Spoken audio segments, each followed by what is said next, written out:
Imagine being dropped into a place so secret that not even world presidents know it exists. A place surrounded by landmines, invisible to every satellite on Earth, and guarded by soldiers who are executed the moment their shift ends. Now imagine discovering that everything you were hired to protect the world from was created by the people who hired you.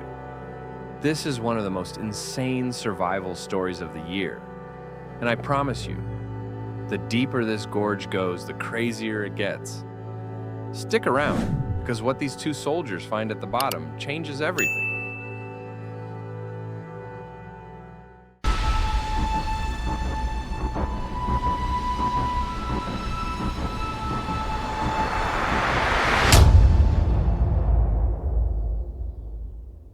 This is The Gorge. And before we go any further, the opening scene already tells you what kind of movie this is. A woman wakes up in a forest, hears a plane engine, grabs her weapon, and the second a man steps off that plane, shot, dead, one bullet. No hesitation, no questions asked. Keep that scene in the back of your mind. It's going to matter a lot more than you think. If you're new here, do me a favor. Hit that like button, drop a comment, and subscribe to Plot in Minutes. It helps the channel more than you know. Now, let's get into this. Meanwhile, somewhere far from that forest, a former Marine named Levi jolts awake from a nightmare. This guy clearly carries some baggage. He heads to the beach to clear his head, but the next morning, a text pulls him back in. Report to the Marine Corps base immediately. At the base, he meets Agent Bartholomew. She's done her homework. She knows Levi is an elite sniper with an outstanding service record. She also knows something else. He has no family, no friends, nobody who would come looking for him. And that's exactly why she's offering him this job. Now, let's talk about the woman from the opening. Her name is Drasa, and she's a mercenary with ice in her veins. We catch up with her in Lithuania, where she's visiting her mother's grave with her father. This isn't just a casual visit. Her dad has terminal cancer, and the treatment window has passed. He tells Drasa that if he isn't already gone by February 14th, he'll take matters into his own hands, because he wants to reunite with his wife on Valentine's Day. Remember that date. February 14th is going to come back in the most unexpected way. Fast forward to September. Levi wakes up on a military plane, groggy from anesthesia. He has no idea where he is. The soldier on board won't tell him. She's not authorized. She confiscates all of his personal belongings and tells him they're approaching a no-fly zone. He needs to jump. Right now. So Levi grabs a bag, leaps out of the plane, and parachutes into the middle of nowhere. What follows is days of climbing, trekking, and camping through brutal terrain until he finally reaches the edge of a massive gorge. Here he meets JD, the current guard who's been stationed here for an entire year. And JD doesn't know where they are either. JD takes Levi to the West Tower, a completely self-sufficient outpost with solar power, a backup generator, a rain collection system, a vegetable garden, and enough wild game to survive. Across the gorge sits the East Tower. But here's the first red flag. Contact with the guard on the other side is strictly forbidden. Now here's where things get unsettling. JD walks Levi through his new daily routine. Every single day, he must walk the entire western rim and restock ammunition in automatic gun turrets, placed every 600 meters. He also has to check the containment fence, the suspended mines, and something called cloakers, devices that send false signals to satellites to keep this gorge completely invisible to the outside world. The radio checks in once every 30 days. There's no other way to communicate with anyone. And if things go catastrophically wrong, there's a panic button that activates something called the Stray Dog Protocol. JD doesn't know what it does. Stray Dog Protocol. What is that? No idea. But if you hear those air raid sirens, you run like hell. Levi asks the obvious question. What exactly is he containing? JD tells him this place is as old as the Cold War. Military teams from multiple nations formed a secret pact to keep it hidden. packed so deep that even heads of state don't know about it. And then, JD drops the bombshell. In the gorge, there are things. The guards call them hollow men. And right on cue, a bone-chilling screech echoes from below. JD explains that in the late 1940s, 3 horseback battalions were sent down into the gorge to clean it out. Nobody came back, not a single soldier. After that, the military gave up on offense and switched to pure containment. After handing off duty, JD hikes to the pickup point. A helicopter arrives. A soldier asks for his identity. JD gives the password and gets shot in the head. His body is dropped in the mountains. Let that sink in. This job doesn't have a retirement plan. It has a bullet. A month goes by. Levi falls into the rhythm of his painfully boring routine, walking the perimeter, maintaining security systems, doing the radio check-in where the voice on the other end only cares about one thing. Is everything fine? Click. Call over. Then one day while working in the garden, Levi notices movement across the gorge. He grabs his binoculars and sees her, Drasa, cutting wood on the east tower balcony. She notices him too, but doesn't react. During a storm, Levi wakes from a nightmare, breaks a glass, and in his panic grabs a gun thinking he's under attack. When he calms down, he notices Drasa is awake too, watching him from across the gorge. The moment he looks back, she goes to bed. Then comes Drasa's birthday. She's had enough of the loneliness. She fires a gun to get Levi's attention and holds up a sign. "What's your name?" Levi writes back that they're not supposed to communicate. Drasa's response? She holds up her own name and writes, "I'll do whatever I want on my birthday." Levi can't help but smile. He writes his name back and raises a glass for a toast across the gorge. Drasa blasts music and starts dancing, telling Levi to join in. He writes that he's a terrible dancer but an amazing sniper. So Drasa proves she is too, by shooting his water bottle clean off the ledge. Levi fires back, hitting her bottle. Then, Drasa puts a bottle on her own head to raise the stakes. But the game stops cold when something moves in the gorge below. Levi looks down, and what he sees will haunt him forever. Strange creatures, like humans made of twisted tree branches, are climbing up the gorge wall toward his tower. He opens fire immediately. One creature falls onto a mine, and the explosion takes most of the climbers with it. But a few keep coming. Levi keeps shooting, and from across the gorge, Drasa jumps on her machine gun to help him. Together, they mow down the first wave in minutes. Just when they think it's over, a creature reaches Drasa's balcony. She unloads on it and kicks it off the edge. Then the monsters start climbing her wall too. Both soldiers coordinate fire across the gorge, triggering mines as backup. An explosion sends a piece of shrapnel into Drasa's shoulder. Then the creatures attack both walls simultaneously, and Levi and Drasa unleash everything they have until the gorge finally goes quiet. In the morning, Drasa patches her wounds and writes Levi a message. Best birthday ever. But while Levi goes down to repair the damage and replace the mines, something else emerges from the gorge, a drone. It flies straight up and disappears into the sky. And nobody sent it.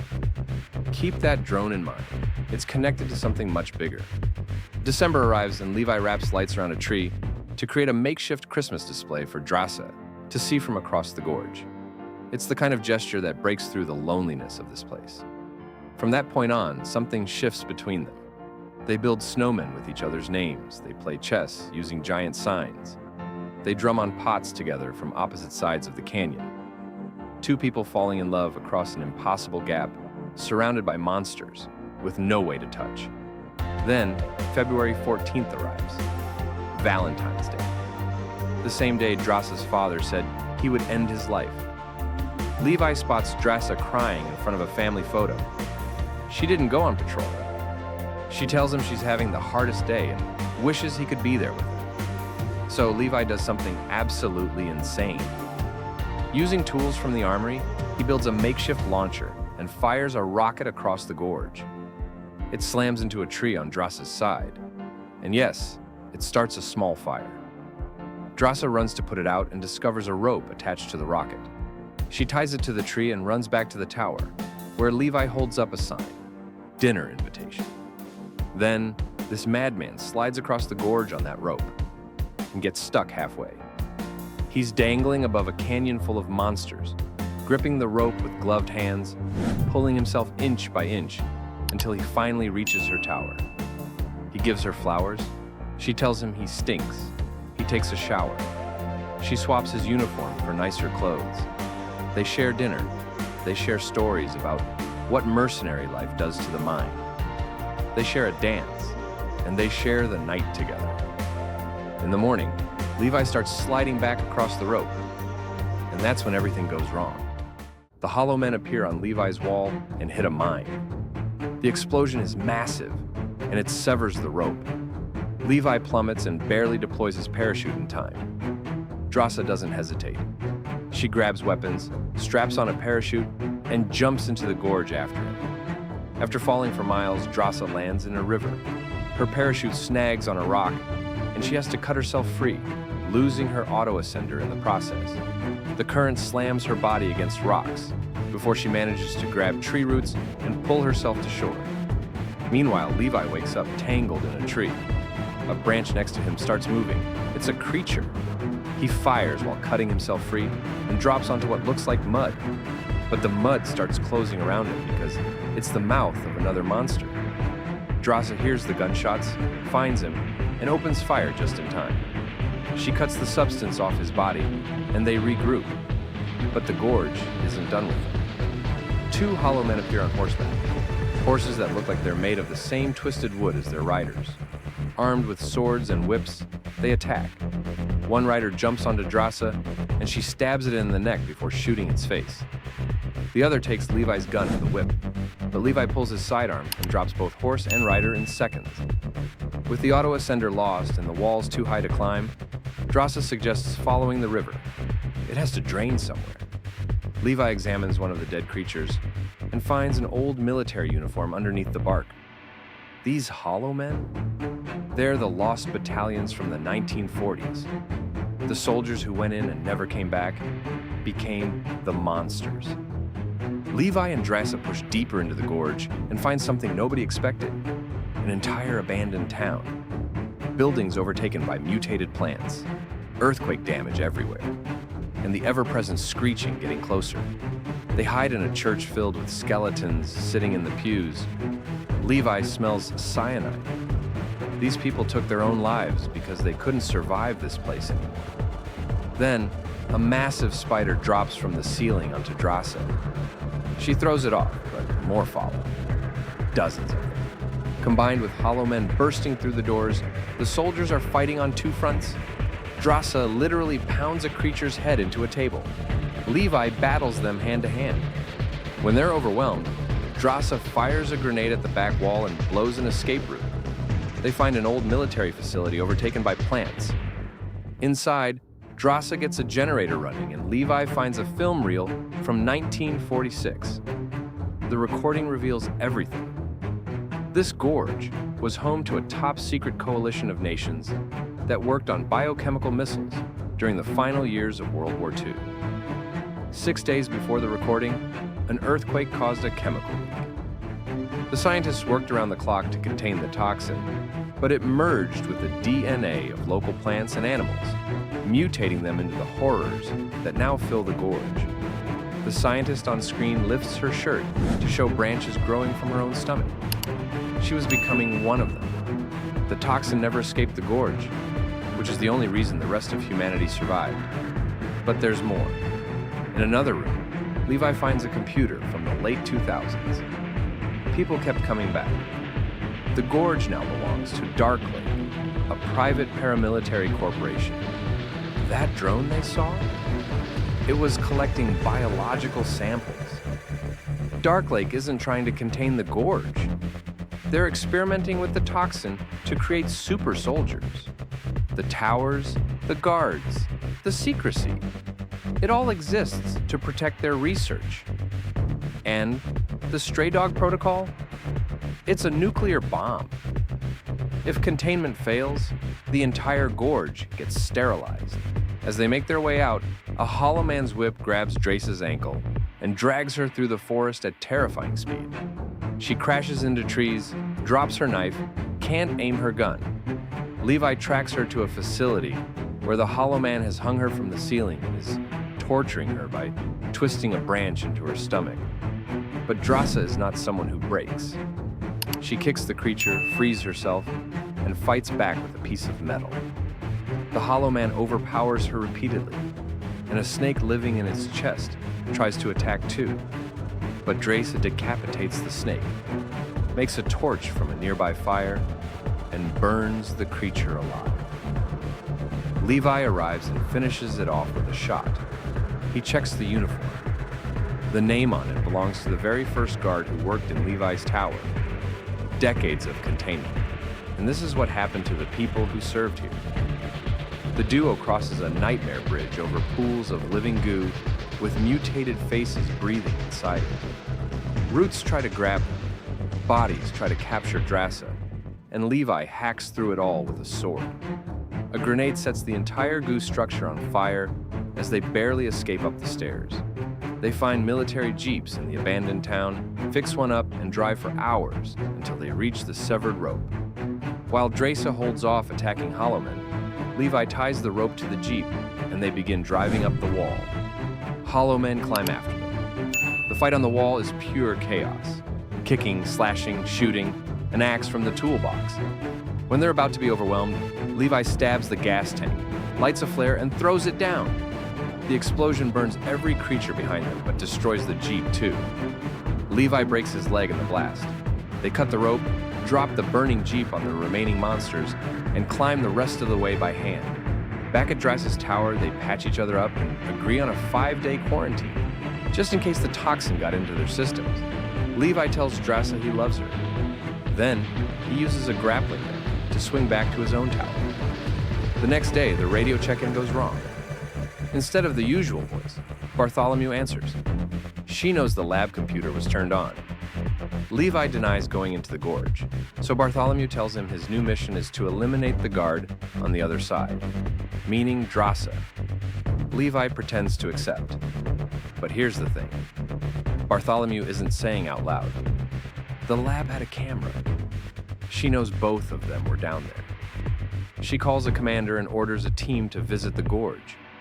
The next morning, while Levi and Drasa set up mines for their plan, Drasa holds up a sign, "I love you back." Then, they spot a helicopter approaching, and the final battle begins. Levi and Drasa sprint into the forest as soldiers arrive at the empty towers and deploy drones. The drones open fire, but our two soldiers are elite. They shoot every drone out of the sky while taking hits along the way. They reach high ground, get into sniper positions, and start picking off the cloakers. The mines they planted earlier trigger a chain reaction that rips through every cloaker in the area. The gorge, hidden from the world for nearly 80 years, is now fully exposed, and that triggers the stray dog protocol. Bartholomew and her team scramble for the helicopter. Levi and Drasa run for their lives. The nuclear bomb detonates. The explosion is enormous. It swallows the gorge, brings down the helicopter, and kills everyone aboard, including Bartholomew. But the blast catches Levi too. He's thrown off a cliff and into a river. Drasa makes it out and hides in a cave, waiting for him. She waits an entire month. He never comes. Finally, she leaves alone. Finally, she leaves. Sometime later in France, Drasa is working as a waitress. Then one day she walks to a table and freezes. Levi is sitting right there. He tells her it took a while to recover from his injuries. And before another word can be said, they kiss. Two soldiers who were never supposed to speak, who fell in love across an impossible gorge. They made it out, together. And that is the gorge. If this story had you on the edge of your seat, smash that like button and let me know in the comments, would you have survived that gorge? Subscribe to Plot in Minutes if you haven't already, and I'll see you in the next one.